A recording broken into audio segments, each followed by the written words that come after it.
Hello friends, मैं आपका राहुल भैया और स्वागत है आपका अपने प्यारे से चैनल राइजिंग स्टार क्लासेस पर। ठीक है, आज की इस वीडियो में हम लोग कक्षा 12 सामान्य हिंदी का मॉडल पेपर देखने वाले हैं।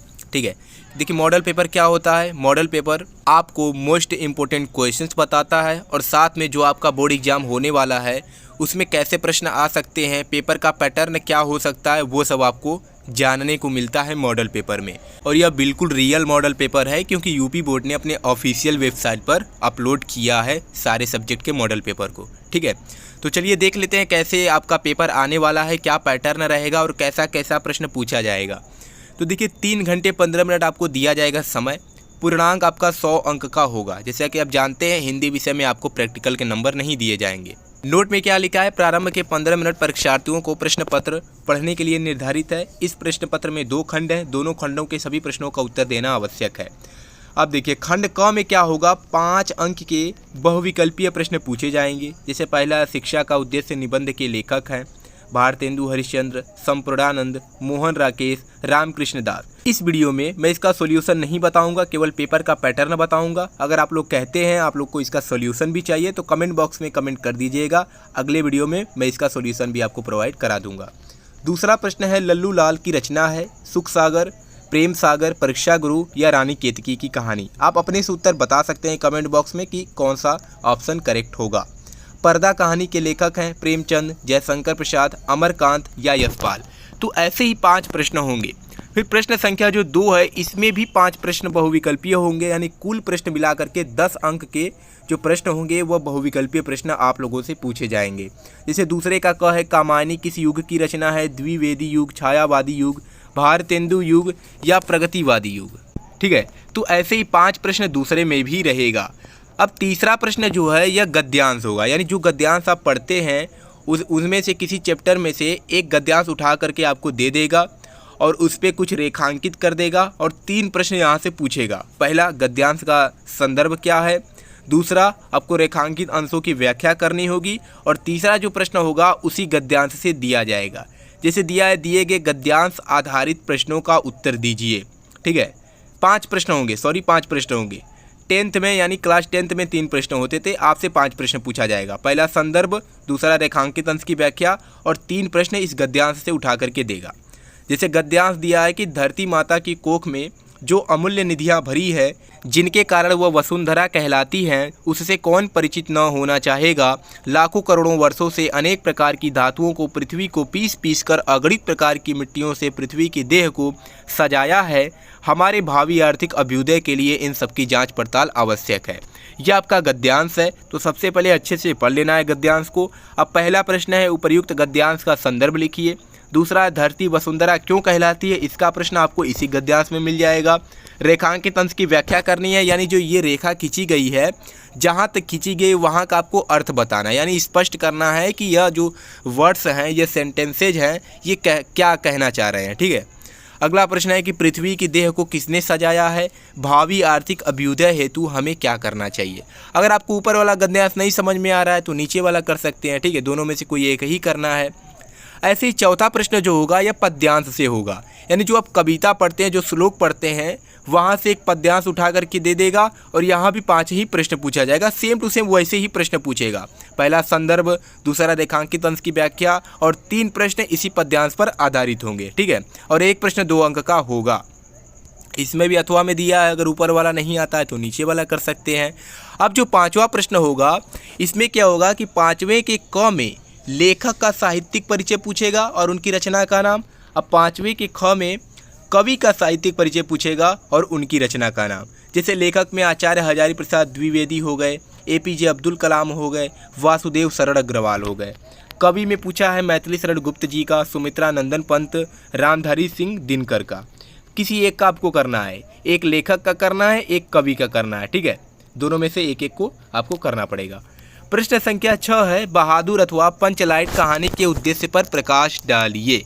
तो देखिए मैं आपको बता दूं अभी कि कोई 2 ही आपको पूरा कंप्लीट कर लेना है, एक बहादुर और एक पंचलाइट। दोनों का उद्देश्य आप अच्छे से कर लीजिएगा और सारांश। अगर उद्देश्य और सारांश दोनों का कंप्लीट है तो दोनों में से कोई एक फंस ही जाएगा।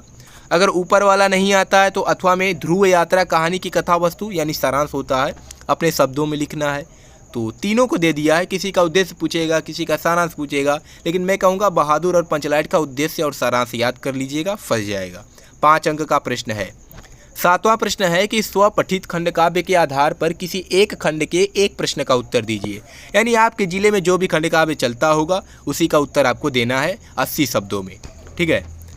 ऐसे ही 8वां प्रश्न है कि दिए गए संस्कृत गद्यांशों, खंड ख आ जाता है अब, दिए गए संस्कृत गद्यांशों में से किसी एक का संदर्भ हिंदी में अनुवाद करना है। यानी यहाँ पर जो गद्यांश दिया गया है इसका आपको संदर्भ पहले लिखना है कि किस चैप्टर से लिया गया है, और बाद में इसका हिंदी में अनुवाद भी आपको करना है।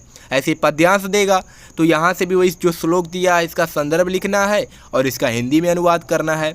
अब आता है 9वां क्वेश्चन, मुहावरों में से किसी एक का अर्थ लिखकर वाक्यों में प्रयोग करना है। जैसे तलवार की धार पर चलना, टका सा जवाब देना, दाल में काला होना, नमक मिर्च लगाना, तो किसी एक का वाक्य प्रयोग आपको करना है। अब 10 नंबर प्रश्न है कि अपठित गद्यांश पर आधारित निम्नलिखित प्रश्नों का उत्तर दीजिए। हमको लगता है ये इस बार बदलाव किया है। इस बार क्या कर दिया कि आपको हिंदी में कोई अपठित गद्यांश दे देगा, ठीक है, और इस पर कुछ प्रश्न दे देगा जिसका उत्तर आपको देना पड़ेगा। जैसे यहाँ पर दिया, यह कहना एक भूल है, और लेकर के कहाँ तक गया, व्यक्तिगत इच्छाओं से ऊपर उठ जाए। तो पहले गद्यांश को बहुत ही अच्छे से पढ़ लेना है। फिर उसके बाद यहाँ पर 3 प्रश्न दिया गया है। लेखक के अनुसार इच्छा, लोभ आदि का क्या परिणाम होता है, आदर्शों की रक्षा के लिए सत्पुरुष का क्या रुख होना चाहिए, इच्छाओं का उदात्तीकरण का अर्थ स्पष्ट कीजिए। यानी 5 अंक का प्रश्न है। ये इस बार बदलाव किया है, अगली बार ये नहीं दिया था, शायद इसी बार से दे रहा है, तो यहाँ से आप कर सकते हैं। 11 नंबर क्वेश्चन है कि निम्नलिखित शब्द युग्मों का सही अर्थ चयन करके लिखिए। यानी वसन और व्यसन क्या होगा। 4 ऑप्शन दिए गए हैं, आपको सही ऑप्शन पे करेक्ट लगाना है। दूसरा है अम्बुज और अम्बुद, इसका क्या हो सकता है। इसी प्रकार ख दिया है, निम्नलिखित शब्दों में से किसी एक शब्द का 2 अर्थ लिखना है। अंबर का आता है तो अंबर का लिखिए, पट का आता है पट का लिखिए, विधि का आता है तो विधि का लिखिए, और नाग का आता है तो नाग का, किसी एक का ही आपको लिखना है। निम्नलिखित वाक्यांशों के लिए एक शब्द का चयन करके लिखिए जो आंखों के सामने हो, ठीक है। बताना है, 4 ऑप्शन दिए गए, नेत्र सम्मुख, प्रत्यक्ष, आँख के आगे, प्रत्येक आँख। कौन सा ऑप्शन करेक्ट होगा आपको उस पर टिक लगाना है। दूसरा है जानने की इच्छा रखने वाला, जानकार, ज्ञानी, जिज्ञासु या बुद्धिमान। कौन सा ऑप्शन करेक्ट होगा। निम्नलिखित में से किसी 2 वाक्यों को शुद्ध करके लिखना है। तुम तो कुर्सी पर बैठे हैं, अब इसका शुद्ध क्या होगा, यानी इसको सही क्रम में आपको लिखना है। किसी 2 का, 3 4 दिया है, किसी 2 का लिखना है। इस सरोवर में अनेकों कमल खिले हैं, सम्मेलन में कवयित्री ने भाग लिया है, कृपया अनुमोदन करने की कृपा करें, तो किसी 2 का आपको करना है। 12 नंबर का क प्रश्न है कि वीर रस अथवा हास्य रस का स्थायी भाव के साथ उदाहरण अथवा परिभाषा आपको लिखना है। ख नंबर है श्लेष अथवा उत्प्रेक्षा अलंकार का लक्षण यानी परिभाषा अथवा उदाहरण आपको लिखना है। और ग नंबर है दोहा अथवा सोटा छंद का मात्रा सहित लक्षण तथा उदाहरण लिखना है। 2-2 अंक का प्रश्न है। ऐसे ही 13 नंबर प्रश्न है कि बैंक में खाता खोलने के लिए बैंक प्रबंधक को आवेदन या प्रार्थना पत्र लिखना है, ठीक है। 6 नंबर का प्रश्न है, ध्यान दीजिएगा, अगर ऊपर वाला नहीं आता है तो नीचे वाला कर सकते हैं कि शहर में फैली संक्रामक बीमारी की तरफ जिलाधिकारी का ध्यान आकर्षित करने के लिए आवेदन पत्र या प्रार्थना पत्र लिखिए। अब जो लास्ट क्वेश्चन आपसे पूछा जाएगा यह निबंध होगा, जो कि अपनी भाषा शैली में आपको लिखना है। 5 टॉपिक्स हैं, यानी 5 विषय है, किसी एक विषय पर आपको लिखना है। तो मैं आपको बता दूंगा कि कौन कौन से ऐसे मोस्ट इंपॉर्टेंट निबंध होते हैं जो ज़्यादातर पेपर्स में दिया जाता है। जैसे पहला है देश में बेरोजगारी की समस्या, आतंकवाद की समस्या और समाधान, वृक्षारोपण का महत्व, विद्यार्थी और राजनीति, देश की समृद्धि और विकास में समाचार पत्रों की भूमिका, ठीक है। तो 7 नंबर का प्रश्न है, 5 में से किसी एक पर आपको निबंध लिखना है। तो यही है आपका सामान्य हिंदी का प्रश्न पत्र।